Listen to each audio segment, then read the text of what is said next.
Om Namo Bhagavate Vasudevaya. Om Namo Bhagavate Vasudevaya. Om Namo Bhagavate Vasudevaya. Welcome to today's reading from Brilliant as the Sun, a retelling of Srimad Bhagavatam, Canto 3, Part 1, Vidur's Pilgrimage. We're going to begin Chapter 7, Further Inquiries by Vidur.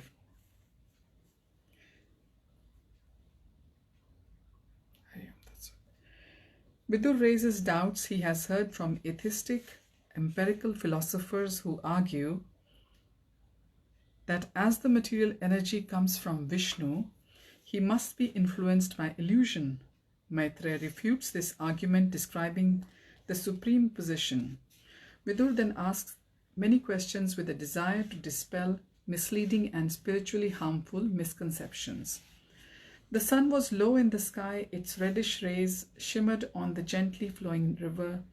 Birds sang their twilight melodies as they returned to their nests in the great branches of the ancient fig tree. As Maitreya added kindling to the fire, Vidur sat deep in thought. Maitreya's wondrous description of the universe had thrilled him. But he knew that there were many philosophers who could not comprehend the Lord's creation pastimes. This was especially true of the Sankhya philosophers who followed the atheistic Kapila, and the Nyaya and Vaisheshika thinkers who followed Gautam and Kanada. These speculators could not reconcile how an all-spiritual God could produce the material nature. So this is very interesting. Would that not mean that he had material qualities? As far as they were concerned, both matter and spirit were eternal and had no origin. By chance they became conjoined due to the proximity and thus brought about the material creation. If there was a God, he merely manipulated these eternal existences but did not create them. After all, spirit was changeless, but matter was never changing. So how could it exist within a spiritual God? On this basis, some of them denied that there was any supreme person. They argued that all of us, Krishna and his incarnations included, were just parts of the eternal spiritual reality that had somehow become covered by matter. The fact that the avatars became involved in worldly activities, playing with friends, dancing with girls, only confirmed this truth. Remembering the word jugglery and how difficult he had found it to refute them, Vidur's mind became disturbed.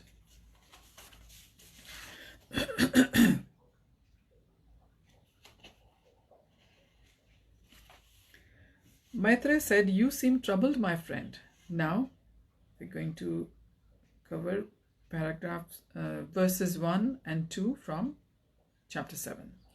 Vidur smiled at the sage and thanked him effusively for his profound instructions. "Your words fill me with joy, but I have more questions, since the Lord is the complete, unchanging spiritual whole, as you have confirmed.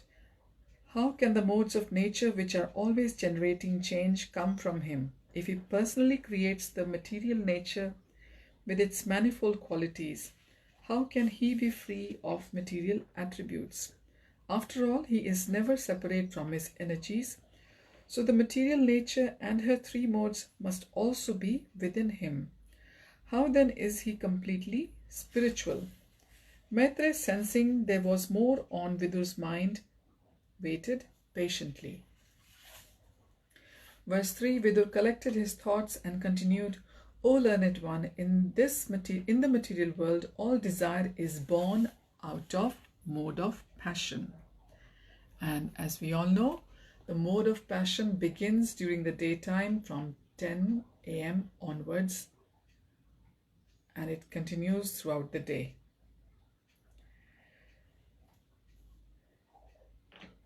Before that, it's mode of goodness from Brahma Muhurat early in the morning to till 10 a.m. and ignorance is nighttime. For example, boys are enthusiastic to play with other boys in this world because of such desire. Krishna, however, is completely self-satisfied and detached from material enjoyment. Since the Lord is not moved by passion, what impels him to create, maintain, and destroy the cosmos? In the light of the leaping flames, Vidur could see that Maitreya's eyes had grown wide. He was plainly astonished that Vidur doubted Krishna's infallibility. Verse 4, Vidur quickly reassured him, I know Krishna is the Supreme Lord, the proprietor and controller of the illusory energy Maya. By his order, Maya manifests the three modes of nature to create, maintain, and dissolve the universe. Still, I am sometimes confused how to rebut the false arguments I hear. Reassured, Maitreya encouraged Vidur to reveal all his doubts. Verses 5 and 6 now. Vidur sighed, remembering the many perplexing atheistic arguments he had heard. It is confusing how the pure souls become bewildered. After all, he is always conscious. So how does he forget his true spiritual nature and become so foolish? Especially as the super soul always guides him. It is difficult to understand how the eternal living entities fall into misfortune and misery. Verse 7, Vidur spoke in a pained voice, O greatly learned one, I cannot resolve these doubts, and thus my mind is much distressed. I therefore beg you to dispel them. Verse 8, At first Maitreya appeared confounded by the apparent paradoxes Vidur had presented. The Lord is completely spiritual, and yet matter comes from him. He has no worldly desire, but he interacts with the material energy. The soul is always conscious, but somehow he forgets himself and falls into ignorance.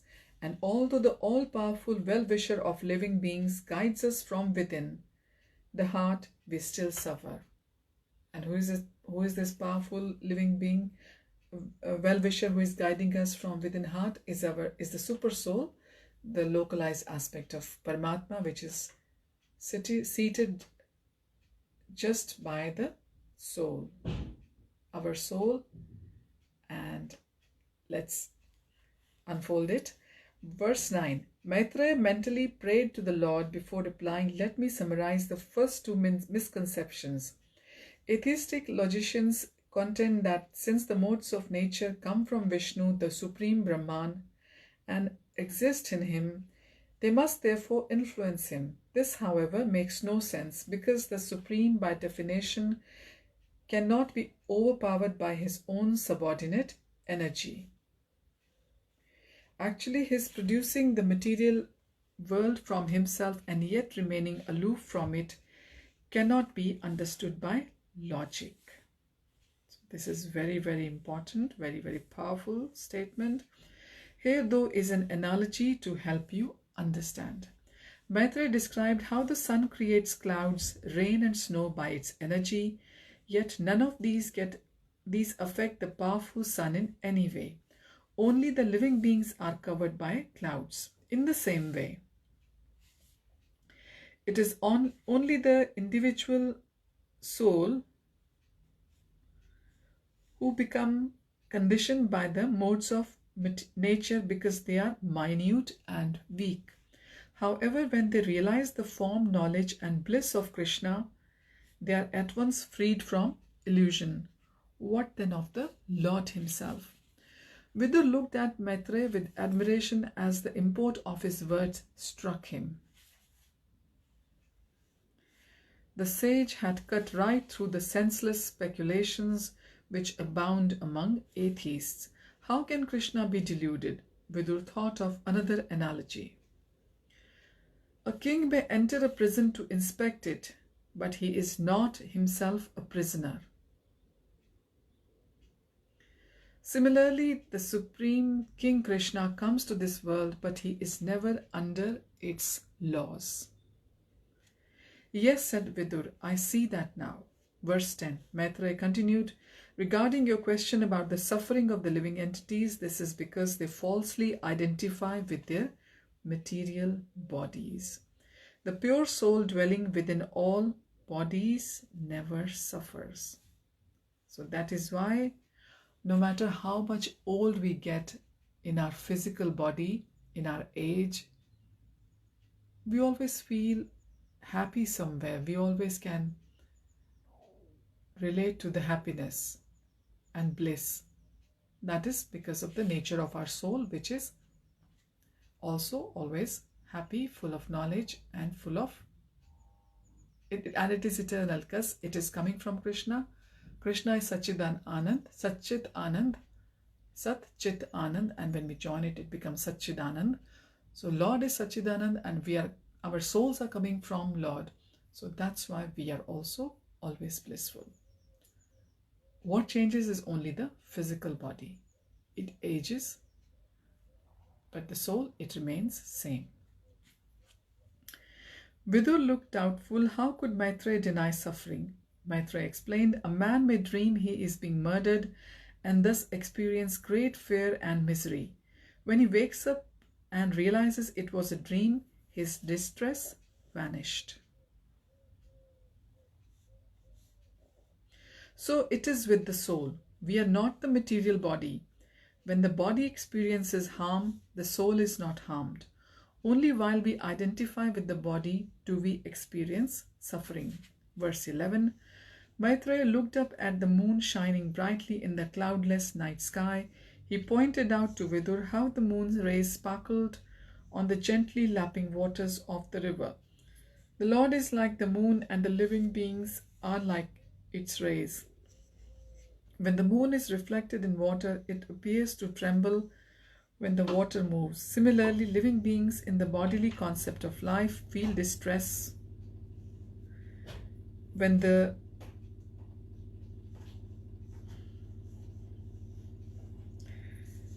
Similarly, living beings in the bodily concept of life feel distress when the material body is disturbed, but the Lord is never distressed, just as the moon in the sky does not tremble. This made sense to Vidur. He remembered speaking to warriors who had out-of-body experiences when severely wounded. They recounted hovering over their bodies and watching as surgeons worked to revive them. Because they could see they were different from the body, they were not disturbed, he could understand that suffering is due to false identification with the material body. Verse 12, divining Vidur's thoughts, Maitreya said, the living being's false ego diminishes gradually by Lord Vasudev's mercy, which he gives to those engaged in bhakti without desire for material remuneration or liberation. Vidur remained doubtful. He had performed bhakti for many years without material desire, yet he still experienced grief.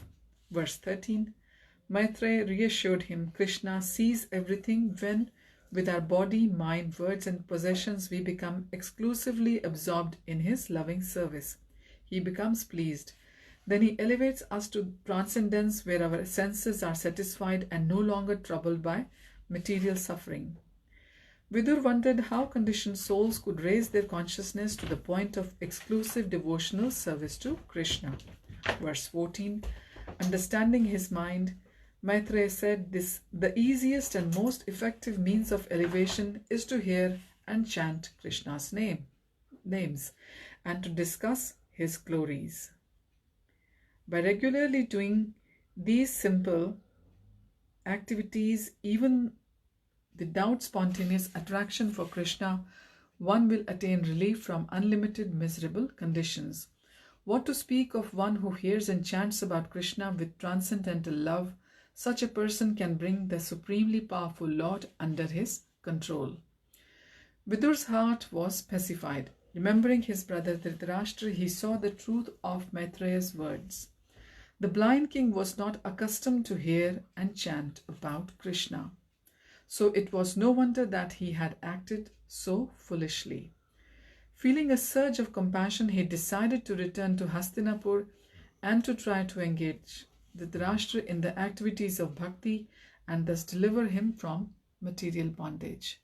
And this is what Krishna desires from all of us. He wants that whatever little love or devotion we have nurtured in our hearts, in our souls, we should share it with others. Because this is one wealth which is not going to diminish. It is going to multiply million and trillion times over in the person who is sharing it with the other conditioned souls. Because we are all suffering.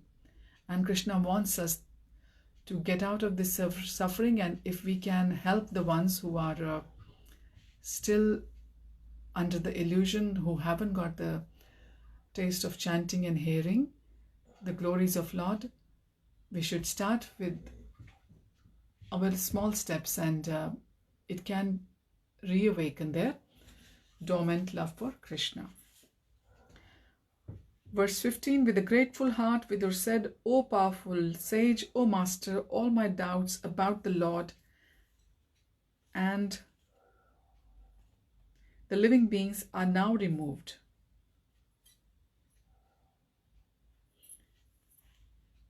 Because you are of your convincing words. I now understand that Krishna is eternally the independent controller and the tiny souls depend upon him. So this is our position in relation to the Supreme Lord. We are tiny souls, and how we are dependent on Lord, and Lord is the independent controller. I also now clearly understand that souls suffer because they do not realize their dependence on Krishna, and therefore they fail to take shelter of him by the process of hearing and chanting about him. Verse 16, learned sage, your explanations have greatly helped me. I now realize that everyone is Krishna's energy meant for his pleasure. He has created the material world to facilitate the conditioned soul's unlawful desire to usurp his position as the proprietor and enjoyer of everything. By his will, the living beings are deluded by the external energy and thus identify with matter. The only reason they experience misery is because of this false identification. The Lord never suffers because he is never deluded. Indeed, he controls Maya. So, Maitreya has clearly explained to Vidur that this material world has been created for our soul's unlawful desire to just enjoy themselves independent of the Lord. And Lord is never deluded because Lord controls the Maya, and this Maya, it keeps all of us in illusion and keeps us deluded and keeps us away from enjoying and hearing and listening and chanting and speaking about the glories of Lord. Images of Duryodhana and his supporters reveling in mocking the Pandavas came to Vidur's mind. He shook his hand. Duryodhana was so dull-brained that he could not even recognize that enjoying at another's expense will soon result in the tormentor's own misery. So these are powerful words, that enjoying at another's expense will soon result in the tormentor's own misery. How different were the Pandavas, seeing Krishna's hand in even in adversity. They were peaceful in the face of all kinds of tribulations. So people always think that how Pandavas, they kept facing all the troubles one after another, because they knew that Krishna, the Supreme, his hand is in every trouble they are getting, and Krishna is the one, is the Supreme Lord who is with them, who is going to guide them through all the miseries as well. So this should be our position in our life. problems will come in this life because this material world is designed so. This is the design of the material world. But we should try to understand how we can go through these problems, because we are not the problems. We are the always blissful, always knowledgeable, always eternal souls. And we have to try to understand how to go through the problems. If we can find ways to overcome the problems, good. But if we can't, then we have to just tolerate them. That is the only way. And if we just keep fighting with them, we won't be able to understand the glories of the Lord, to hear about Lord or chant about Lord. We will always be troubled in our mind, and with the mind, so many body problems, so many miseries also come to us. And a troubled person is going to give troubles to others as well, with their words, with their actions. So we have to understand that we are different from this body. It is only a temporary vehicle given to us because we desired this kind of body, this kind of enjoyments we wanted in our last lives. So God has designed this particular body in which we are sitting, and the problems are coming to us, or the good and bad things are happening to us because of the karmas offer so many lives. So whatever good we are doing in this life, it's not necessary that we are going to get the good results of all those things in this life. And we might get some, and all the bad we are getting is not because of all the bad we have done in this life. This could be due to something which was left, which was not given to us, the results of which was not dished out to us. This could be from many, many lives from before as well. So we have to just tolerate. We have to remember that we desired. So we have to keep check on our desires so that in future births or lives we don't get this. We should try to do our bhakti very, very sincerely, and understanding this point that we don't want to have a rebirth again. And if we are going to have a rebirth, we should pray to Lord that give us a birth in a devotee family where we can continue our bhakti and get out of this miserable and conditioned life. Try to make our souls pure by hearing and chanting and saying the glories of the Lord. So I think we should put a stop to our reading here, because there are more pages to go through. And thank you for joining. Hari Om Tat Sat. Hare Krishna.